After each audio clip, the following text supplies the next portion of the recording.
In the name of God, Creator, Redeemer, Sustainer, I am bold to bring you this word this morning. Amen. I'm not sure, it hasn't happened at our house yet, but in most places, indeed in the sanctuary, the decorations are disappearing or have completely disappeared. More's the pity. Christmas hangs on at our house, mostly because we're just not finished unpacking yet. But in general, the Christmas season is judged to have outstayed its welcome by around the 2nd of January. By then, for most of us, it's time to be moving on. It's time to get back to business. But in the church and in many of our minds, Christmas hangs on tightly. We sing of 12 days of Christmas, and many of us wish there were more. We stubbornly cling, as I do, to our decorations and our lights and our sense of wonder that the season brings us. And it might surprise you to know, though knowing me, it shouldn't surprise you, that among friends and colleagues of my acquaintance, there is a fairly brisk conversation about the when and where and how and why of the way the seasons should be shaped. How do we tell the Christmas story? When does it start? When does it end? What do you do about the decorations? How do you draw a line around these things that have become such a habit for so many of us? And for many of my friends, that conversation will focus on the manger scene. And we've all seen them. We have them in our houses. We had several of them on display here at St. John's throughout December. And I received note that one of those was going to remain. And I hope that you took notice of it at the top of the stairs. And I was grateful for the person who lobbied for its maintenance. Because there's some important information in that manger scene that doesn't come into the story until, well, right now.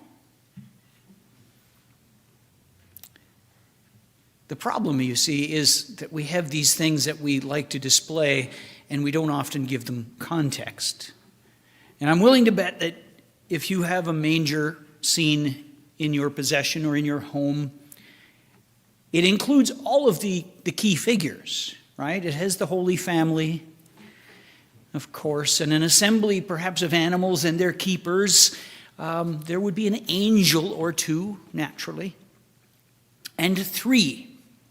Always only 3 persons in exotic costume bearing gifts.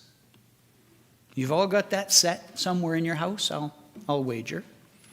And the conversations that I have with friends and colleagues in the business almost always revolve around those last 3 characters and their proper place. The most insistent of my friends prefer that the Magi not be present in your manger scene, thank you very much, until yesterday. That's the soonest they can show up. For some of my hardcore celebrating friends, they take their wise men and they whimsically place them throughout the house, as though on a journey, because they are. Anywhere but in the vicinity of Jesus' cradle, who, as it happens, should not be present himself until the 24th. But that's another story. There is even one long, drawn-out Facebook story that shows up every year that has these 3 Lego-type wise men marching through a house and around vacuum cleaners and getting help from the cat. And it's very delightful. Explains their encounters with ordinary household obstacles on their way to the manger scene. And it all ends triumphantly on the day of the Feast of the Epiphany. Now, we're a day late for that, but that's where my head is at.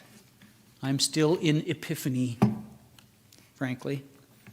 And typically, because I would be trying to work my way back into work, I would be inclined on the Sunday closest to Epiphany to lecture you on the meaning of the word, or the nuance of discovery and enlightenment that finds its focus in Jesus.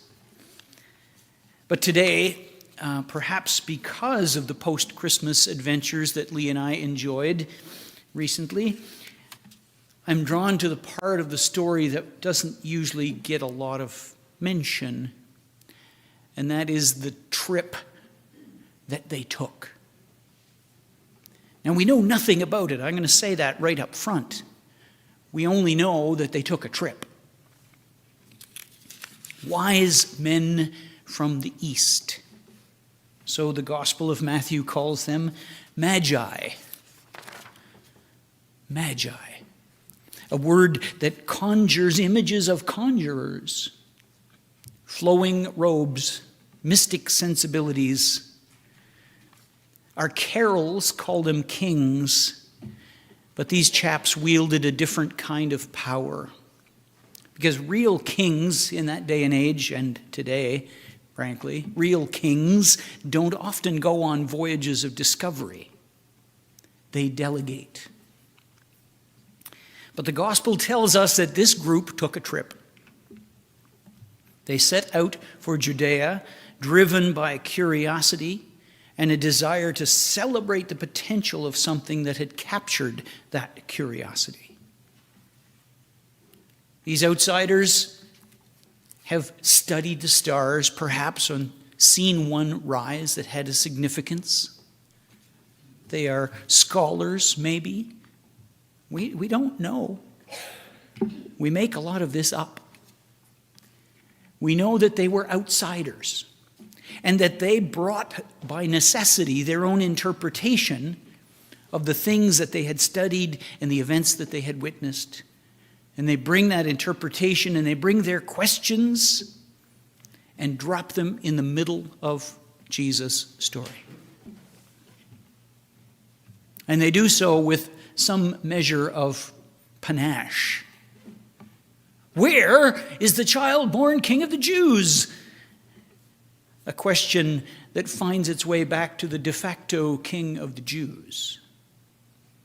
And with that one question, they have done a great many things. They've accused Herod of fraud and undermined his authority. Not a good way to start your time in a new country, is it? Such nerve they had. But it takes nerve to make a trip like this. And these visitors who have nothing invested in the story of God's people find it easy to ask the questions that have driven them to take this trip. Their expectations and their assumptions are not narrow and focused, they're big and broad. They don't seem to be bothered by the ordinary human boundaries of nation or creed or race or religion. They are true outsiders, not part of the covenant promise, except that the prophet has opened the door to that promise a little bit. And these curious travelers are happy to walk through that open door, to stroll right in and ask their questions and seek their wisdom. They bring gifts. We know they bring gifts.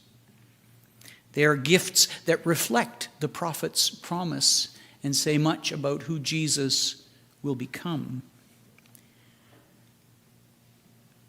They proved in this little episode in Matthew's gospel that they had been paying attention to the world around them.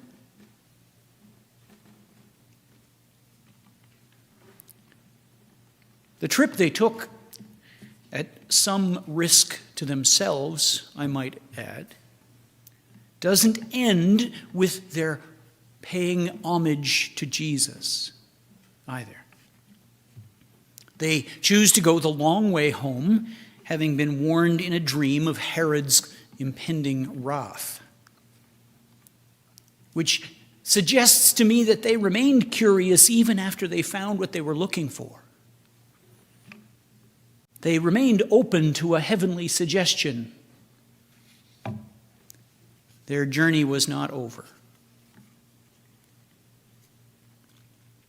These strangers who are responsible for the extension of our holiday season might teach us that goals are almost always moving targets. Notice the star. Find a way forward. Find the King who directs them to the King. Offer worship and gifts, and then keep heart, mind, and eyes open for the next part of the adventure. In the context of our present time and our future hopes and dreams, the lessons we might learn from the Magi are invaluable. These curious and determined strangers might just help us navigate faithfully a changing and challenging world as the new year dawns. From them, we might learn patience. The reward at the conclusion of their journey was no sure thing. How do you find a child in a strange town? A child whose birth you think you know something about, but really know nothing about. Their curiosity was fueled by the hope of something wonderful. And not even Herod's reputation or his eventual response would keep them from their quest. The Magi also bring cultural diversity to the story of Jesus, and not for the last time will we see that. They cross many boundaries, always without judgment, always sustained by that same glorious hope that the prophet Isaiah describes. And so I ask you, in this world of ours, a world of near constant conflict, in a time of great global uncertainty, don't you think that we might benefit from a little of that hopeful curiosity that was evident in these ancient explorers? To see a thing and imagine a thing and go after that thing with nothing but wonder in your minds. Could we not let our honest questions draw us from our sheltered certainties and toward a new understanding of the world around us? Can we, in faith, seek the King and pay respect to all that Jesus represents, and then journey on? Not to linger by the cradle and be sheltered by the angels with those songs ringing in our heads, but move on into the world, a world that needs the hope we have. Because if we are willing to do that, if we're willing to take that risky trip and acknowledge the presence of God with us, we might find that the rest of our journey will be a little easier. Not because God has suddenly swept all the obstacles away, but because the hope that God offers is a wonderfully buoyant and bountiful motivation.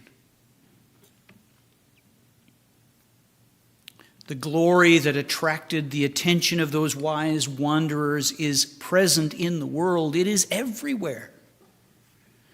It is drawing us even now to its brilliance. And while the world works hard to disguise the fact that God is with us. We have, in the example of the Magi, a way to look past the disguises, to see the light of God. May it be so for all of us as this new year dawns. Amen and amen.